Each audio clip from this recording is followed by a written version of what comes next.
CDA ने हमेशा हमसे पैसा लिया, कोई भी नोटिस नहीं हुआ, कुछ नहीं। अचानक मैडम आई और मैडम ने आते साथ ही कहा जी ये गिरा देने। उन्होंने 70 से लगभग आप उस नुक्कड़ से देख रहे हैं 70 से 80 घर गिर चुके हैं। ठीक है, बस जो सच के लिए बोलेगा उसको उठा के जेलों में डाला जाएगा और इस आसमान के नीचे रहने के ऊपर मजबूर हैं। वो आते थे, गिराते थे, फिर कहते थे कि जी हमें 50,000 दो, लाख रुपया दो, या हमें मकान बना लो, तुम लोगों को कोई भी नहीं गिराए। कोई भी गिरफ्तार करके जाता है, हम जाते हैं तो आगे से लाख रुपया मांगते हैं। तो थोड़ा सा शोर डाला, यहाँ पे गामा हुआ, पुलिस वालों ने कुछ लड़कों को मारा, कुछ लड़कों को उठा भी लिया। तो सरकार ही हमारे साथ ज्यादती कर रही है। अस्सलाम वालेकुम नाजरीन, आप देख रहे हैं मेरा यूट्यूब और फेसबुक चैनल। मैं हूं समर अब्बास तारड़। इस वक्त मैं इस्लामाबाद की कॉलोनी, मुस्लिम कॉलोनी में मौजूद हूं, जहां रात गए ऑपरेशन हुआ। सीडीए की जानिब से काफ़ी घरों को गिरा दिया गया। उधर की हमारे पास शहरी मौजूद है, उनसे हम जानते हैं कि ये किस तरह कार्रवाई हुई। अस्सलाम वालेकुम। वालेकुम सलाम। भाई बताइएगा ये किस तरह दिन आए और किस तरह ये कार्रवाई? ये तकरीबन तो 3 दिन पहले मैडम आई, मैडम ने कहा ये सब घर गिराने हैं। तो यहाँ के जो हम लोग मकीन हैं, हम लोगों ने उनकी मिन्नत की कि हमारे बच्चों का फ्यूचर तबाह हो रहा है, 1 साल पूरा तबाह हो रहा है। तो मैडम हमें बताएं हम कहाँ पे जाएंगे, हमारे पास कोई रिहाइश की जगह नहीं है। अगर हम लोग यहाँ से किराए के ऊपर भी जाते हैं तो वो 2500, 30,000, 40,000 मांगते हैं हमसे। अबलता तो कोई मकान मिलता नहीं, वो कहते हैं जी हमें पुलिस का इशू है तो हम नहीं देंगे।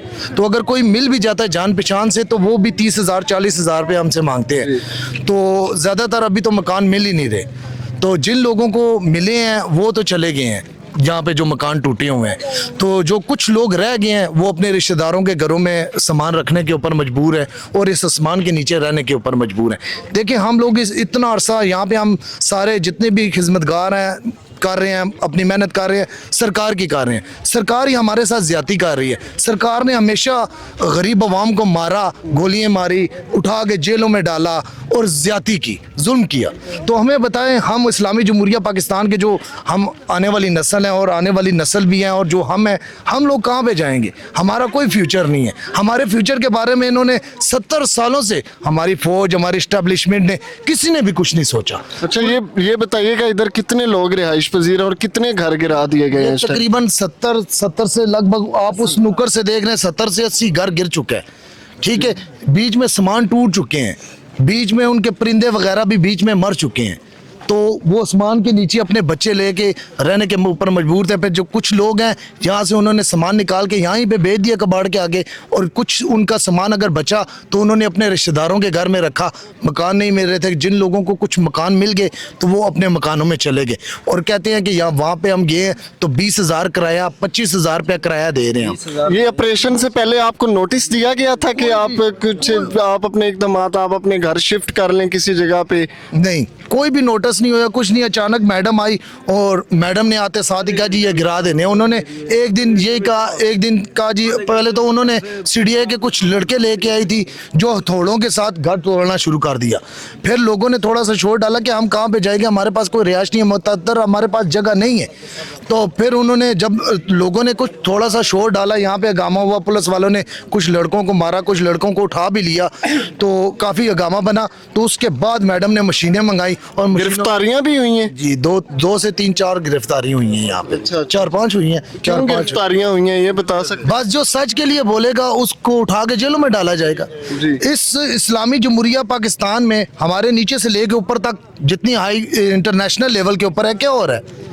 गिरफ्तारियां हो रही हैं, लाख लाख रुपया मांगते हैं। कोई भी गिरफ्तार करके जाता है, हम जाते हैं तो आगे से लाख रुपया मांगते हैं। तो सीडीए ने ये कोई मुतालबात नहीं किए कि आप कुछ इस तरह के काम कर दें कि आपको ये घर किसी मुतबादल जगह पे दे दिए जाएंगे या इस तरह के? कोई कुछ भी ऐसा नहीं है। सीडीए ने हमेशा हमसे पैसा लिया।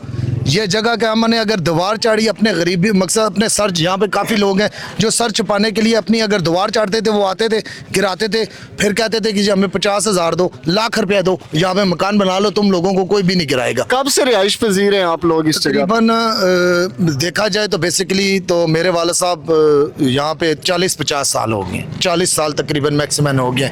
तो मेरी भी अभी मतलब 36 साल उम्र है। तो मैंने जब भी आँखें खोली हैं तो यहीं पे अपना होशो वाश सब चीज़ यहीं पे मैंने देखी और सब ज़िंदगी का सफ़र यहीं से शुरू हुआ। पहले तो बताइएगा आपका नाम क्या है? मेरा नाम मेहरबान अली। जी बताइएगा, ये सीडीए की तरफ से कार्रवाई की गई और किस इसी तरीके साइड से शुरू किया उन्होंने, और आते साथ ही उस मैडम ने ये कहा है कि भाई आधे घंटे के अंदर आप अपना सामान निकालें। आप सोचेंगे आधे घंटे के अंदर क्या हो सकता है।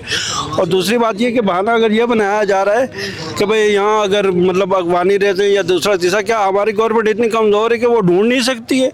भाई घर घर तलाशी करके उनको निकाल सकती है अगर उनको कोई शक शुबा है। ऐसी बात वैसे कोई नहीं है, ऐसा कोई इशू नहीं है, लेकिन अगर कुछ है भी तो गवर्नमेंट घर घर जाके तलाशी करके उन्हें निकाल सकती है ना। ये क्या है कि वो सब सारे गरीब लोगों के ये मकान गिरा दिए गए हैं। बहुत ज़्यादती है, बहुत बड़ी। इधर आप जिनको आपने वोट दिए हैं, पहले तो ये बताएं आपने वोट किनको दिए हैं? वोट तो इधर कुछ लोगों ने नून लीग को दिए हैं, कुछ पीपल्स पार्टी, कुछ जमात इस्लामी, यानी मुख्तलिफ हिसाब से लोग देते हैं। जिस तरीके से किसी का हिसाब अपना मतलब जो किसी पार्टी तो पार्टी के लोग आए हैं आपको इधर बुरे हाल में देख? नहीं, किसी ने कोई सपोर्ट नहीं किया, कोई पूछने भी नहीं आया। उल्टा पार्टी के लोग यहाँ से मतलब उनके पास अगर जाओ वो यही कहते जाओ भाई, उनका एक ही जवाब है। चाहे कोई नून लीग को वोट देने वाला वो भी अगर नून लीग वालों के पास जाते हैं वो कहते जाओ भाई आप लोगों ने इमरान खान को वोट दिए, जाओ इमरान खान के पास जाओ। तो ये असल मसला यही है कि यहाँ से नून लीग को वोटें कम हुई हैं और ये सियासी इंतकाम है। कितने अरसे से आप इधर रिहाइश पजीर हैं? रिहाइश इधर तक मैं तो खैर वैसे इधर मेहमान आया हूँ अपने भांजी के यहाँ, लेकिन यहाँ ये आबादी जो है कम से कम 30 से 40 साल से ज़्यादा हो गए। और इस जितनी आबादी बनी है मतलब ज़मीन से ज़्यादा पैसे जो है सीडीए महकमा खा चुका है। इन गरीब लोगों से ज़मीन से ज़्यादा कीमत के जो है ना वो रिश्वत के तौर पर सीडीए महकमा खा चुका है। आप अपने महकमे से तो पूछे, ये घर बनाने के चक्कर में सीडीए आपसे जी बिल्कुल सीडीए पैसा खाता है। और सीडीए से वो सीडीए वालों से पूछे ना कि भाई आपने इतने पैसे ये क्यों इतनी गैर कानूनी आबादी अभी आपसे पैसे मांग रहे हैं कि सीडीए वाले अभी भी आपके घर नहीं गिराते, आप हमें इतने पैसे दे देते? नहीं अभी तो ये मैडम आई है, अभी तो सीडीए उसके इख्तियार में कुछ नहीं। अभी मैडम आई है वो अपने ज़ोर ज़बरदस्ती दिखा रही है।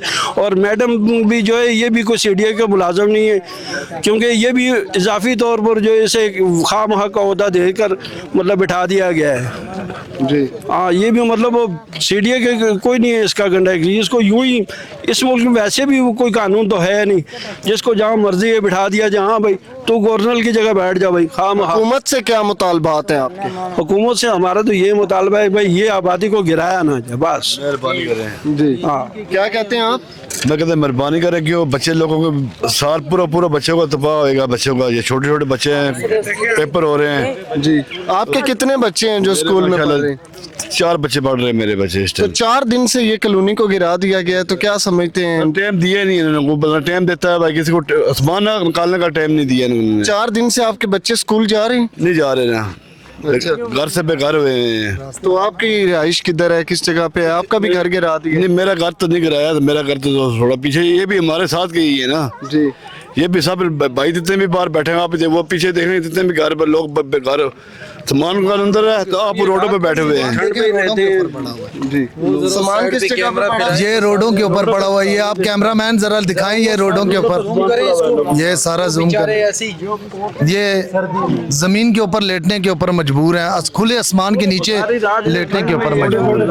तो बस इतना ही कहना चाहता हूँ हुकूमत से भी और तमाम इदारों से कि हमारे गरीबों का कुछ सोच के मुताबिक हमें जगह दी जाए, एक जगह के ऊपर हमें बताया जाए कि आप यहाँ पे चले जाओ, यहाँ पे रहो, क्योंकि हमारे पास वसाइल नहीं है। हम 20,000 30,000 किराया नहीं दे सकते।